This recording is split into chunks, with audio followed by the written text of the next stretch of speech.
राधे राधे, जय सिया राम। आप सभी लोगों को सकट चौथ व्रत की हार्दिक शुभकामनाएं। और आज की इस वीडियो में सकट चौथ व्रत की सरल पूजन विधि मैं आप लोगों के साथ शेयर करने वाली हूं।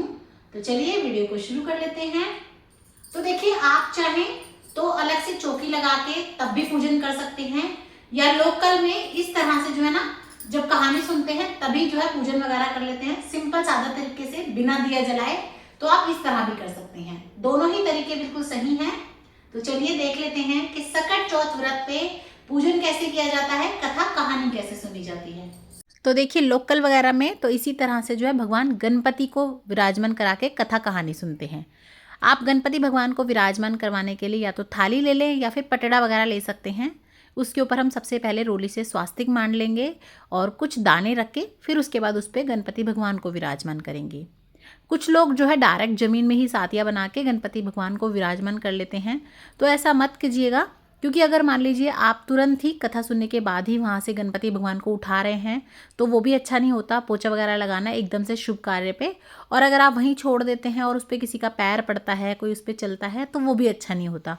और इस तरह अगर आप थाली वगैरह या पटड़ा ले लेते हैं तो उसे आप उठा के साइड में भी रख सकते हैं और कोई उसे उलाकेगा भी नहीं, उस पर पैर भी नहीं रखेगा। आप गणपति भगवान की कोई मूर्ति ले सकते हैं, फोटो ले सकते हैं, या सुपारी पे कलावा बांध के तब भी गणपति भगवान को विराजमान कर सकते हैं। सबसे पहले भगवान गणपति को कलावा अर्पण कर देंगे। 1 लोटा जल ले लीजिएगा कथा सुनने के लिए। और आज की कथा सुनने के लिए हमें तिल ज़रूर चाहिए, और जो तिल हैं आपके वो जो है ना भुने हुए ना हो और पिसे हुए ना हो, साबुत तिल लेंगे बिना भुने हुए। सबसे पहले आप भगवान गणपति को तिलक कर ले, अपने लोटे को तिलक कर ले, कलावा बांध लें। उसके बाद सभी जन भी अपने तिलक लगा ले जो कथा में बैठे हैं। हाथ में हमें तिल ले लेने हैं, तो तिल लेके ये कथा सुनेंगे। तो चलिए कथा शुरू कर लेते हैं। बोलो गणपति महाराज की जय। एक गांव में एक गरीब बुढ़िया और उसका बेटा रहते थे। बेटा पशु चरा के कुछ मजदूरी करके थोड़ा बहुत कमा लिया करता था। उसी से दोनों माँ बेटे अपना गुजारा कर रहे थे। जब एक दिन बेटा पशुओं को चराने के लिए चला तो रास्ते में उसे उसकी चाची ताई मिल गई, और चाची ताई ने उसे भड़काना शुरू कर दिया। कहने लगी कि जब तू चला जाता है जंगल में पशु चराने तो पीछे से तेरी माँ गटके कर करके खाती है, खूब पकवान बना बना के खाती है, और तू बेचारा पूरे दिन इतनी मेहनत करता है। बुढ़िया माई के लड़के ने उनकी बात मानने से मना कर दिया। तो वो बोली कि अगर तुझे हमारी बात पे विश्वास नहीं है तो आज घर थोड़ी जल्दी जाके देख लियो। तो वो बोला ठीक है। वो चला गया, पर रास्ते में कहाँ उसे चराना ना कुछ करना, पूरे दिन तो उसके दिमाग में यही बात घूमती रही। पहले तो वो सोचा यूं ही बोल रही होंगी, फिर उसने कहा कि चल देख ही लेता हूँ आज जल्दी जाके। उस दिन वो घर पहुंचा तो सच में उसकी माँ गटके कर रही थी। पूड़े बना रखे हैं, कहीं पकोड़े बना रखे हैं, कहीं तिल कुटा कूट रखा है। उसका तो दिमाग ठनक गया। वो तो यूं बोला, माँ मैं तो आज न्यारा होऊंगा। माँ तू तो झूठ बोलती है, तू तो गटके कर करके खाती है। माँ बोली ना भाई, मैंने तो आज ही बनाया है, मेरा तिलकुटनी का सकट चौथ का व्रत है, इसीलिए सब बना रही हूँ। और बता तू मेरा मैं तेरी, बता तेरे से छुपा के मैं कैसे खा सकती हूँ। पर लड़का तो भाई सिखाए में आ रखा था, उसने तो बात मानी नहीं। वो बोला मुझे कुछ नहीं पता, मैं तो घर छोड़ के जाऊंगा, मैं तो घर छोड़ के जाऊंगा। माँ बेचारी पहले तो बहुत देर तक समझाती रही, पर बाद में उसके समझ आ गया कि भैया इसे तो सिखा पड़ा रखा है, ये तो मेरी सुनेगा नहीं। फिर उसकी माँ बोली कि बेटा तो ये मेरी कथा सुनी के तिल हैं, ये ले जा अपने साथ, और कहीं भी तुझे कोई विपदा आए, कोई भी संकट आए तो इन्हें पूर के बैठ जाइयो और सकट माता का नाम धर लियो। बेटा बहुत गुस्से में था, बोला हाँ वैसे तो बहुत पकवान बना बना के खाती हो, गटके कर करके खाती हो, अब यहाँ पे पूजा का ढोंग कर रही हो। माँ बोली बेटा कोई बात नहीं, बस तू ये तिल ले जा। बेटा गुस्से में था, लेकिन फिर भी माँ ने कही इसलिए उसने तिल अपने साथ रख लिए, घर से निकल पड़ा। थोड़ी दूर जाने के बाद एकदम से नदी आई। नदी के पार जाना था। नदी इतनी तेज उफान करती हुई बह रही थी, बहुत तेज। उसने सोचा अगर मैं ऐसी नदी पार करूंगा तो मैं डूब जाऊंगा। बहुत देर तक सोचता रहा, फिर एकदम से दिमाग में ख्याल आया कि मेरी माँ ने ये जो तिल दिए थे ला इसे पूर के देखूं, वो कह रही थी। तो तिल निकालता है अपने थैले में से, उसे पूरता है और बोलता है अगर मेरी माँ सत्य के व्रत करती थी तो ये नदी फट जाएगी, मुझे रास्ता मिल जाएगा, और नहीं तो मैं इस नदी में डूब जाऊंगा। जैसे वो तिल पूर के बैठता है, नदी में से बीच में से रास्ता हो जाता है, नदी फट जाती है, वो जाके पार हो जाता है, जंगल में पहुंच जाता है। जैसे ही जंगल में थोड़ी दूर चलता है तो देखता है सामने बहुत बड़ा सांप होता है, सांप उसे डसने को आ रहा होता है। फिर उसे तिल याद आते हैं, अपनी माँ के तिल लेता है, वहीं पूर देता है और कहता है अगर मेरी माँ सत्य के व्रत करती थी तो ये सांप रस्सी बन जाए, नहीं तो ये मुझे खा जाए। सांप एकदम से रस्सी बन जाता है। फिर आगे चला जाता है। इसी तरह आगे जाता है तो एकदम शेर आता है बड़ा सारा दहाड़ता हुआ। फिर से वही तिल लेता है, पूर के बैठ जाता है और यूं कहता है अगर मेरी माँ सत्य के व्रत करती है तो आज या तो मैं बचूंगा या ये शेर बचेगा। शेर जब भी बिल्ली बन जाता है। इसी तरीके से वो आगे चला जाता है। अब लड़के को ये समझ में आ जाता है कि मेरी माँ के तिल में कोई तो बात है। वो आगे जाता है, आगे जाता है, जैसे जंगल पार करता है बस्ती आ जाती है, गांव आ जाता है। उसमें एक बुढ़िया माई रोती जाए पूड़े उतारती जाए, रोती जाए पूड़े उतारती जाए। कहता है कि बुढ़िया माई रोवे क्यों है? कि बस बेटा पूछ मत। कि ना बात बता बुढ़िया माई रो क्यों रही है? तू तो रोए भी जा रही है और पूड़े भी उतारती जा रही है। ऐसी क्या बात हुई जो तू खुश भी है और दुखी भी है?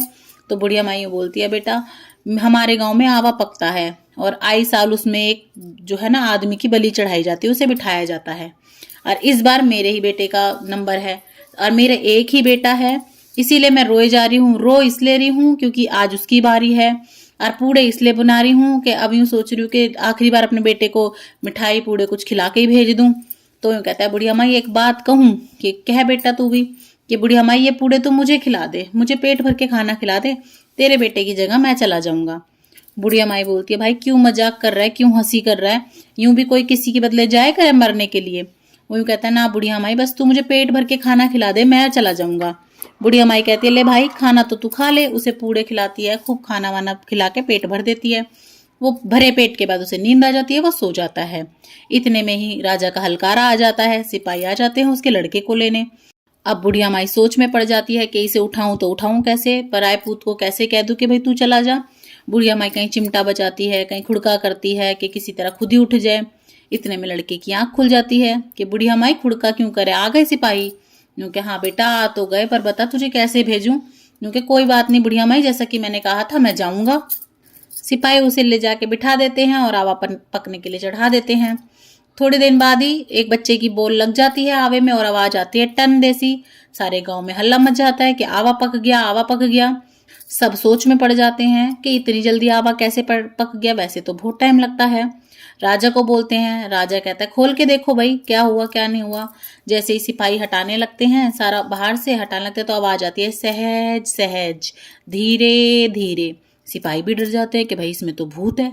फिर से कोशिश करते हैं तो फिर से बोलता है सहज सहज, धीरे धीरे। सिपाही हटाते हैं सारा कि भाई तू कौन? कि भाई मैं वही हूं जिसे तुमने अंदर बिठाया था। उसे निकालते हैं तो राजा उससे पूछता है भाई तू ऐसा कौन है जो आवे में बिना तेरे कुछ हुआ आंच तक नहीं आई, ऐसे कैसे तू बच गया? तब वो कहता है जी मुझे तो पता नहीं, बस मेरी माँ ने ये तिल दिए थे मुझे कि जहां भी तेरे संकट घड़ी हो वहां इन्हें पूर के बैठ जाइयो। मैंने वैसा ही करा, इन्हें पूर के बैठ गया और मुझे कुछ भी नहीं हुआ। राजा रानी प्रजा सब ये बात सुनने लगे। फिर रानी बोली राजा से कि राजा जी अगर आपको सही लगे तो हम अपनी बेटी की शादी इसी से कर देते हैं कि इसमें इतना सत्य है। देखो इसे ना तो आग जला सकती है ना तो ये डूब सकता है, इतनी शक्ति है और धन दौलत तो हमारे पास वैसे भी है। राजा को रानी का ये सुझाव बहुत सही समझ में आता है। वो बोला ठीक है चलो तो ऐसा कर देते हैं। वो तुरंत उसकी शादी कर देता है अपनी बेटी से। शादी हो जाती है, खूब अच्छे से आराम से वो महलों में रहने लग जाता है, खूब अच्छे से अपनी जिंदगी काट रहा होता है। एक दिन वो छत पे राजकुमारी के साथ बैठा होता है और बोलता है आज तो हमारे से देश की हवा चल रही है। कि हमारे से देश की हवा चल रही है? तुम्हारा भी देश है? तो वो कहता है हाँ मेरा देश है, गांव है, मेरी माँ है। इतनी बात सुन के राजकुमारी कहती है अब तो हम अपने देश चलेंगे। लड़का कहता है कि वहां ना तो कोई महल है, ना सुख है, ना पैसा है, ना धन है, ना दौलत है। राजकुमारी कहती है मुझे नहीं पता, अब तो हम अपने देश ही जाएंगे। तो वो कहता है ठीक है भाई चल। तो जाके नीचे कह देती है अपने पिताजी से कि पिताजी मेरे पति का भी देश है, गांव है, माँ है, हम तो वहीं जाएंगे।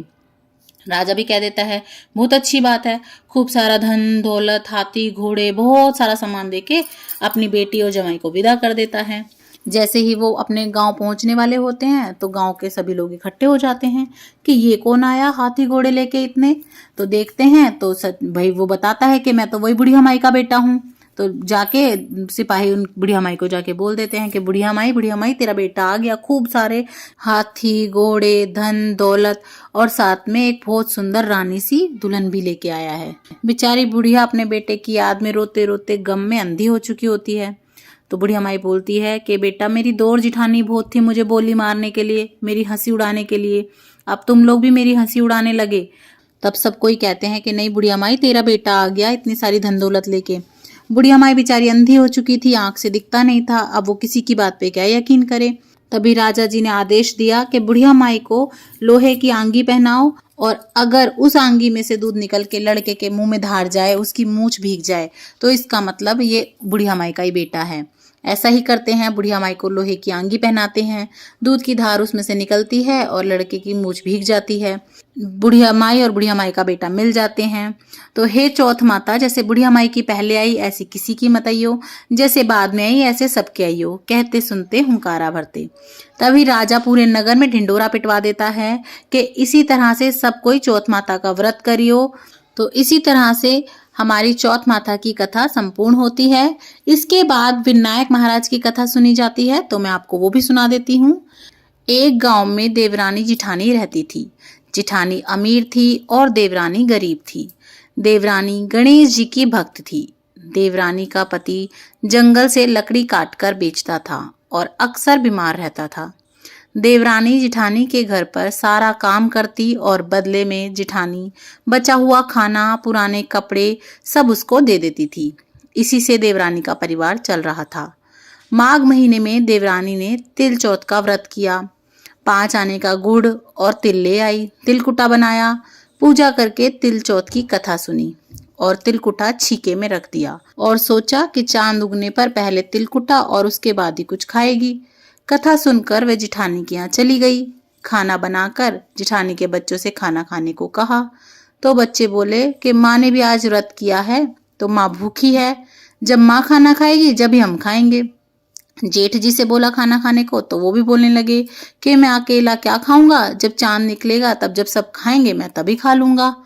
जिठानी बोली आज तो हमारे घर में किसी ने भी खाना नहीं खाया, तो उससे पहले मैं तुझे कैसे दे दूं, तू कल सुबेरे आ जाना और बचा हुआ खाना ले जाना। देवरानी के घर पर पति बच्चे सब बेचारे आस लगाए बैठे थे कि आज तो त्योहार है, इसीलिए कुछ पकवान आदि जरूर बना होगा और खाने को भी मिलेगा। लेकिन जब वो बच्चों को पता चला कि माँ तो आज रोटी ही नहीं लाई, बच्चों को कुछ खाने को ही नहीं मिला, तो बच्चे रोने लगे। ये सब कुछ देख के उसके पति को बहुत गुस्सा आया और बोलने लगा कि ऐसे काम का भी क्या फायदा जो 2 रोटी खाने को भी नहीं मिलती, और तो तुम क्यों काम करती हो। पहले बहुत उसे डांटने लगा, गुस्सा होने लगा और फिर पति ने गुस्से में आके कपड़े धोने की धोबन से अपनी बीवी को बहुत मारा। धोबन हाथ से जब छूट गई तो पट्टे से मारा। वह बेचारी गणेश जी को याद करती हुई रोते रोते पानी पीकर सो गई।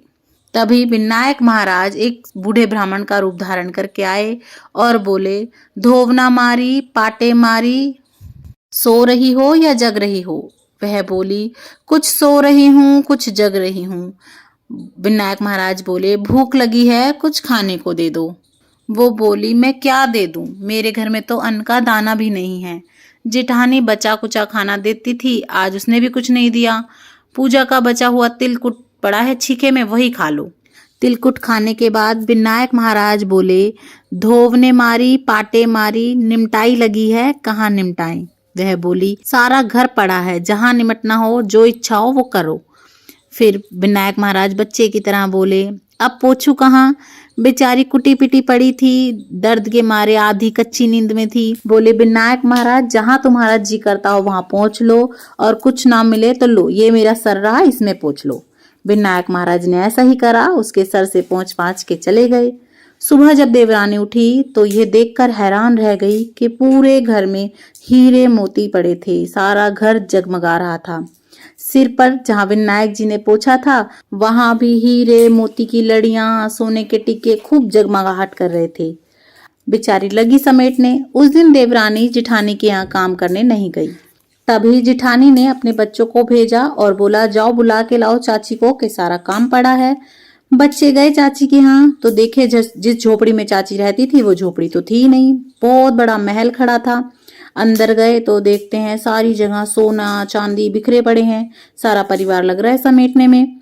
घर वापस गए, अपनी माँ को बोलने लगे कि माँ वहां नहीं है झोपड़ी और चाची तो सोने चांदी समेटने में लगी हुई है। जिठानी को बहुत गुस्सा आया, यूं बोली, ऐसा कैसे हो गया। भागी भागी गई, जाके जिठानी देवरानी के घर बोलने लगी, ये तूने किसका चोरा, किसका खोसा? देवरानी बोलने लगी कि किसी का भी नहीं, ऐसे ऐसे कल आपके यहाँ से आई थी, कुछ खाने को था नहीं, गुस्से में पति ने मारी पीटी, ऐसे ऐसे विनायक आए और इस तरह से मुझे तो विनायक महाराज दे के गए हैं सारी चीज। जिठानी सोची, अच्छा ऐसी बात है तो मैं भी यही करूंगी।